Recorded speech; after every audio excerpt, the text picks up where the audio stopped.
안녕하세요. 분석하는 토랑이입니다. 영상 시작 전 구독과 좋아요 눌러주시면 저에게 큰 힘이 됩니다. 스포츠에 관심은 많은데 혼자 분석하기 어렵다 하시는 분들, 또 매번 한 폴 차이로 아쉽게 놓치셨던 분들, 그리고 고배당 픽 좋아하시는 분들이라면 누구나 편하게 들어오실 수 있어요. 아래 고정 댓글에 영어 주소 링크가 있습니다. 그거 클릭하시면 금전 요구 전혀 없이 바로 고배당 픽이랑 경기 정보를 확인하실 수 있습니다. 분위기만 먼저 살펴보셔도 좋고 괜찮다 싶으시면 가볍게 탑승해보셔도 됩니다. 자, 그럼 오늘 준비한 경기 분석 바로 시작하겠습니다. 첫 번째 경기, 잘츠부르크 대고 어헤드 이글스. 이번 경기는 템포, 압박 완성도, 그리고 인버티드 침투의 효율성에서 승부가 갈릴 가능성이 높습니다. 잘츠부르크는 4-2-3-1 포메이션을 기반으로 전방 압박과 빠른 전환 플레이를 동시에 구사하는 팀입니다. 특히 라트코프의 인사이드 침투가 핵심입니다. 그는 터치라인에 머물지 않고 대각선으로 안쪽을 파고들며 상대 수비 라인의 균형을 깨뜨립니다.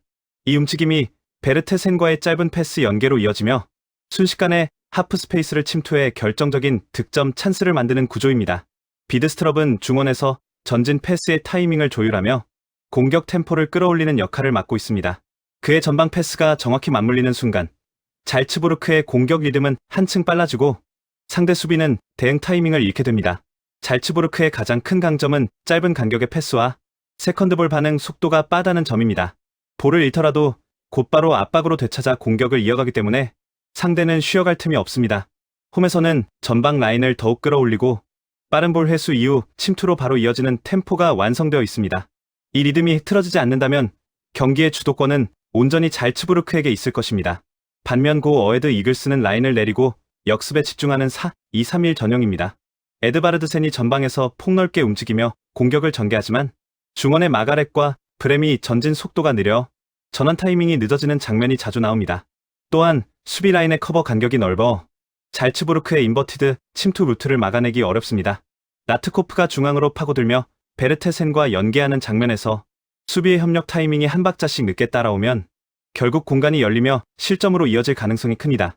전반 초반에는 이글스가 수비적으로 버티겠지만 후반으로 갈수록 체력과 간격 유지가 무너질 가능성이 큽니다. 잘츠부르크의 하이 프레스와 공격 전환 속도를 이글스가 끝까지 감당하기는 어려워 보입니다. 최종적으로 전술 완성도, 공격 패턴의 다양성, 그리고 홈의 템포 유지 능력에서 잘츠부르크가 확실히 앞섭니다.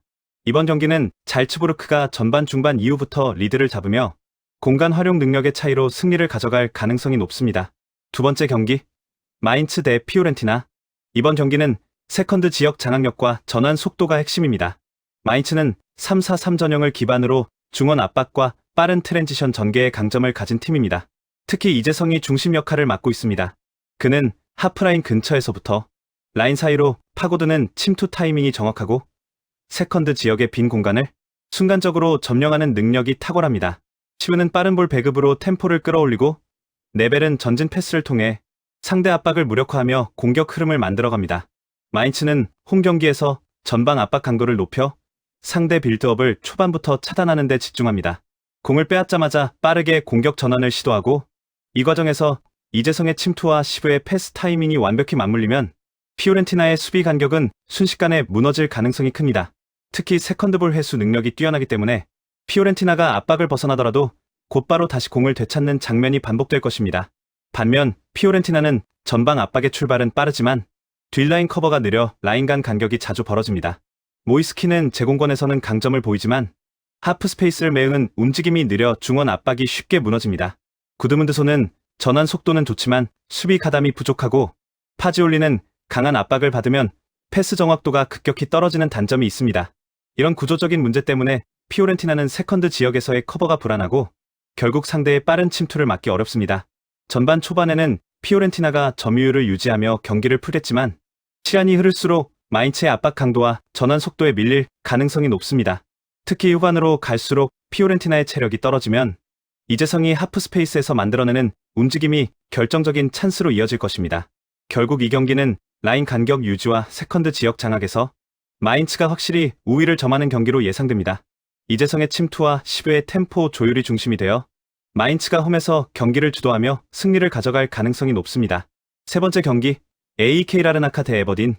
이번 경기는 빌드업 안정성과 전방 압박의 질이 승부를 가를 핵심 포인트입니다. AK 라르나카는 3-4-3 전형을 사용하지만 빌드업 간격이 지나치게 좁고 패스 루트가 단조롭습니다.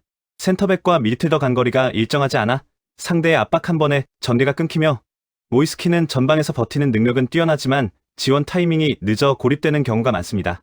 구드문드손은 측면 돌파 후 컷백을 시도하지만 방향 전환이 느리고 파지올리 역시 압박이 들어오면 백패스 비중이 늘어나 공격 템포가 느려집니다.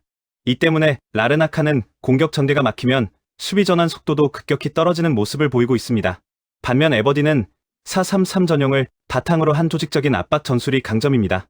아우치체가 하프라인 부근에서 인터셉트를 성공시키면 팔라베르사가 중앙에서 즉시 전진 패스를 연결하고 레이턴이 측면에서 돌파 후 날카로운 크로스를 올리며 공격 흐름을 이어갑니다.